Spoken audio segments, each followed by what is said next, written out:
O correr da vida embrulha tudo. A vida é assim, esquenta e esfria, aperta e daí afrouxa, sossega e depois desinquieta. O que ela quer da gente é coragem. Bom, essa é uma das frases do meu livro de língua portuguesa, se é que a gente pode só delimitar ele por português, né? Grande Sertão Veredas. Para mim, esse é um ano muito especial, porque faz 70 anos dessa obra foi lançada, né, em 1956, 10 anos depois do Guimarães Rosa publicar a sua obra de estreia, né, Sagarana. E para mim, infelizmente, são 70 anos de muita tristeza, de, um verdadeiro, na minha opinião, declínio da literatura em língua portuguesa.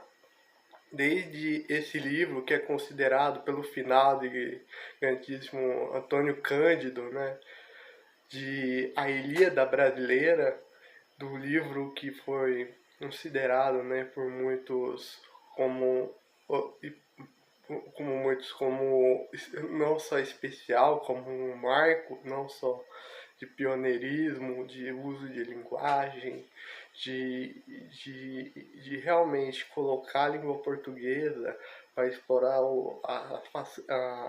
os cantos mais sombrios, mais extremos da aventura humana, até, infelizmente, o best-seller do ano passado, né? O Vô Eleitador e a Fazendeira Virgem. Não que eu tenha algo contra o autor, ou que que quem gosta desse tipo de livro. O problema é a dimensão que esse negócio chegou. Ele literalmente conseguiu ultrapassar até muitos clássicos em comentários da Amazon.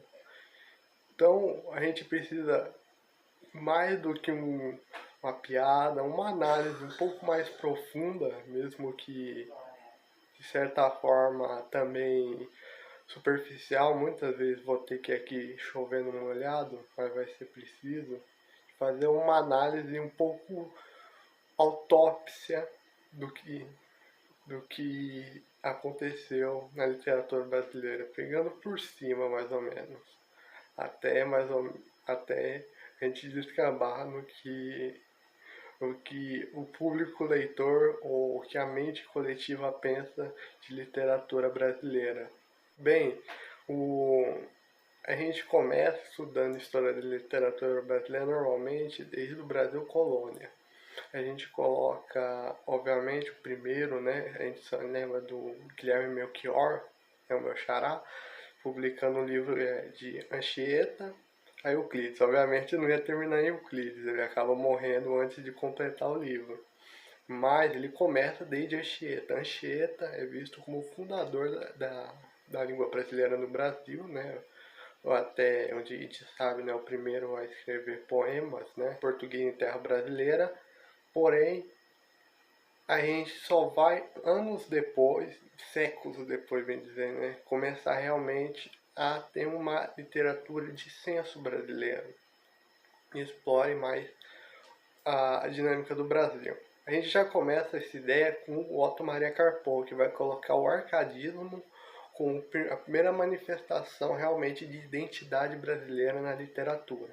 Então a gente pega a Ilha de Dirceu, do Tomás Gonzaga, Vila Rica, do Manuel Costa, dos poemas do Silva Alvarenga, e também o primeiro épico, né, brasileiro, que vai ser o Caramuru, do Rita Durão. Contudo, a gente pode realmente traçar um sentido que antes existia também. Porque na literatura colonial, antes do arcadismo, já no barroco, a gente tem um sentido também de luta contra a metrópole. Obviamente isso tem um sentido mais nativista, como a gente chama, do que propriamente de criação de identidade, como a gente vai ver no arcadismo. Porém já tem um locus, né, um senso muito importante. Já na história do Brasil, vai ser a primeira grande tentativa de criar uma história, de formar, né, uma história do Brasil mesmo, que antes da história como ciência propriamente dita, vai ser do Frei Vicente do Salvador, né, que vai estudar em Coimbra, mas vai viver quase na Bahia, aí, como uma crítica ao processo de colonização, como Portugal não criar uma sociedade propriamente dita no Brasil. O Frei Vicente vai criticar essa ideia de pseudo-sociedade, porque para ele não existe cidadão no sentido republicano, para ele não existe uma república, lembrando que naquela época a república não era necessariamente presidencialismo, mas sim uma unidade cívica daquela nação. Até mesmo no sentido nativista, né, propriamente focava nas províncias e nas localidades, como por exemplo, a gente conhece a revolta de Beckman no Maranhão, ou a revolta de Vila Rica, em Minas Gerais, e Confidência Mineira, são revoltas locais.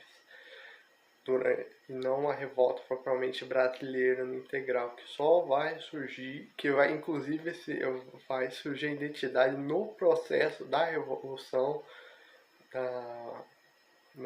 na guerra de independência e no movimento que antecede, né, a ideia de criação de uma identidade que permeia toda a América Portuguesa.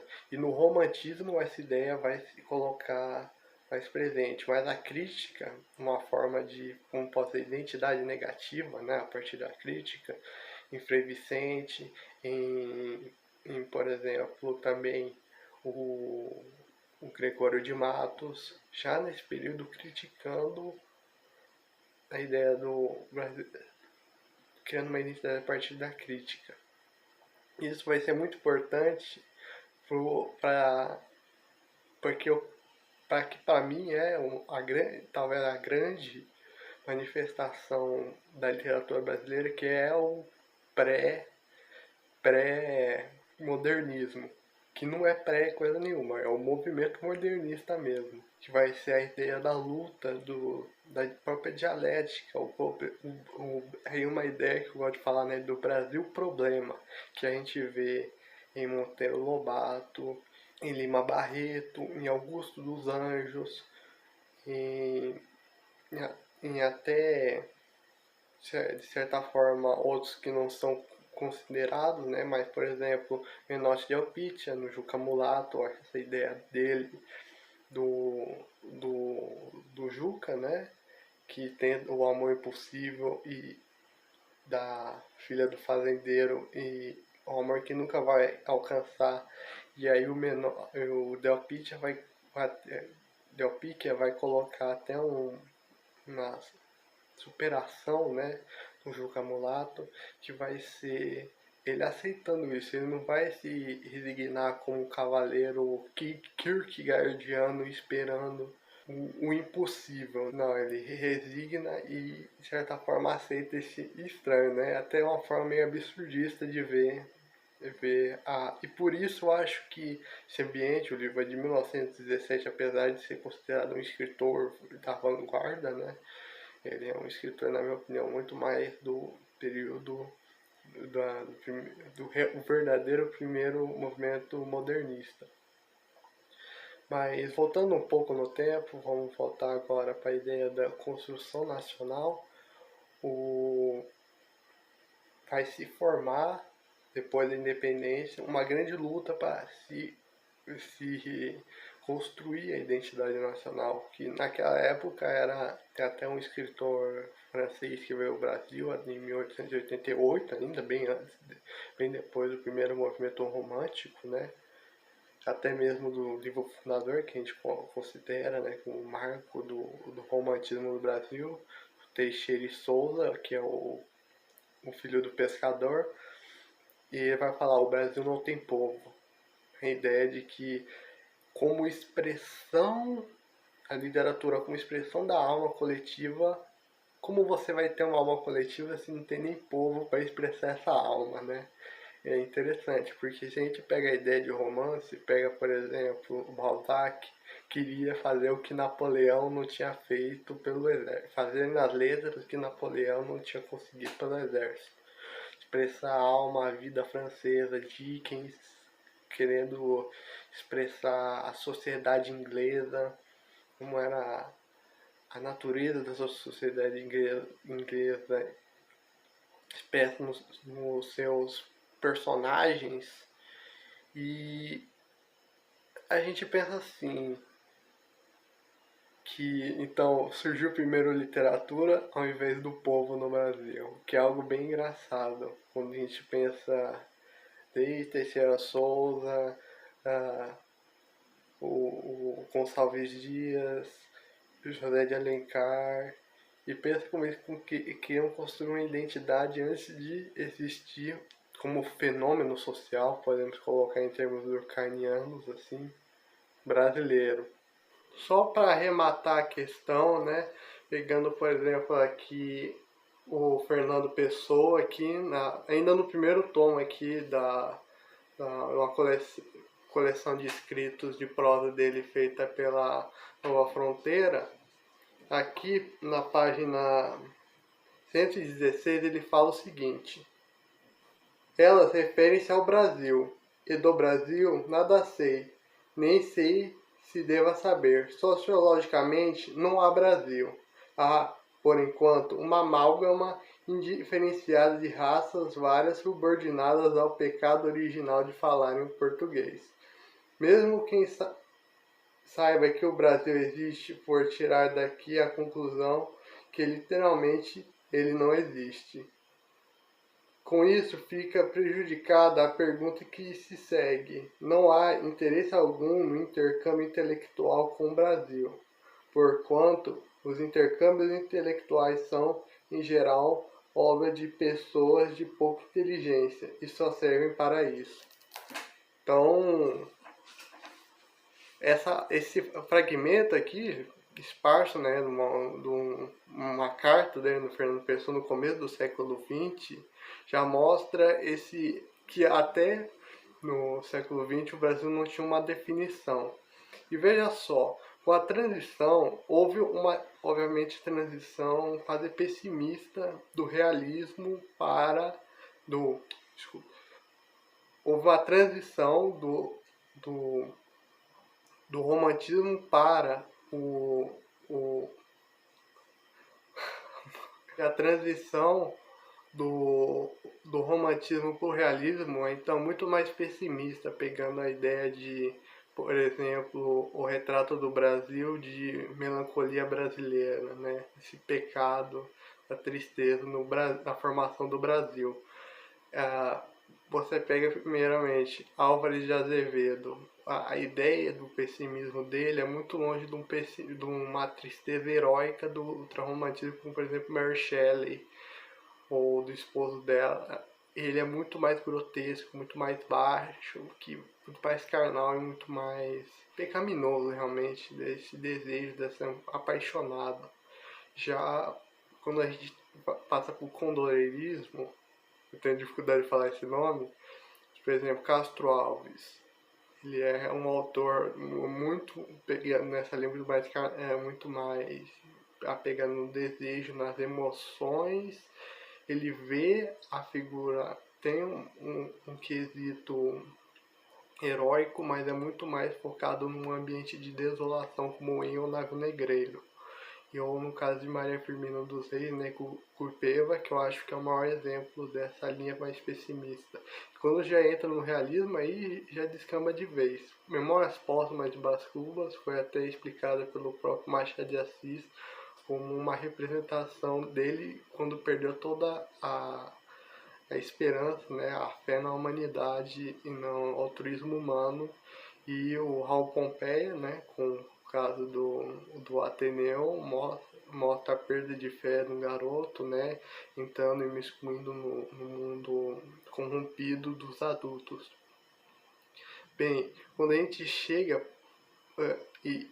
no naturalismo, você tem uma certa, então, choque entre esse pessimismo, né, vindo do realismo, porém com uma proposta mais sociológica. O Cortiço talvez seja o Cortiço e o Mulato. Também temos, por exemplo, o Bom Crioulo, né, mas anormalista também, né. Mas temos no Cortiço um sinônimo disso que é um circuito, né, de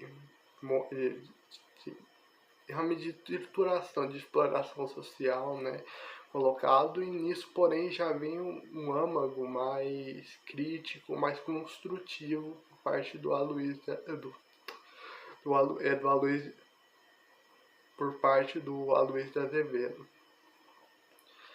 Quando nós chegamos no, já explicamos, por exemplo, o pré-modernismo, como ele é uma formação interessante, porém a gente pode colocar que ele se vai com essa transformação da exposição sociológica, a ideia, por exemplo, do Euclides da Cunha. Vamos começar aqui Os Sertões, a ideia de expor, né, agora o brasileiro, né, formar, criar a partir de uma contextualização. O homem então é contextualizado. Lima Barreto é uma expressão magna disso, né? O homem que tinha compreensão existencial, psicológica e emocional do meio que ele vive. Essa ideia de colocar expor o brasileiro no meio que ele vive, parar de ser um átomo jogado, um átomo pessimista, machadiano, um pecador sem futuro, com Álvares de Azevedo, ou só uma criatura animalesca no nível do Aloysio de Azevedo. Não, ele é um ser contextual, ele é um ser focalizado. E nós perdemos totalmente isso na semana de 22, quando aparece a obra que é considerada o marco principal, que é o Macunaíma do Mário de Andrade, que é um cara totalmente perturbado da cabeça, né?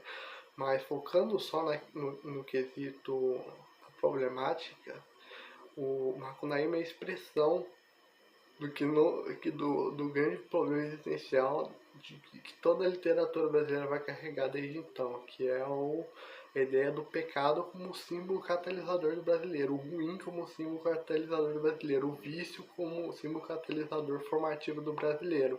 Não mais a busca por conhecer, não só focar nas suas virtudes ufanistas, mas focar realmente nessa visão de como é o brasileiro, como ele é. Não, vamos pegar e vamos focar. Então, é o brasileiro sem limites, carnavalesco, rabelesiano, essa coisa. E essa coisa vai criar uma bola de neve que a gente vai explorar no próximo vídeo.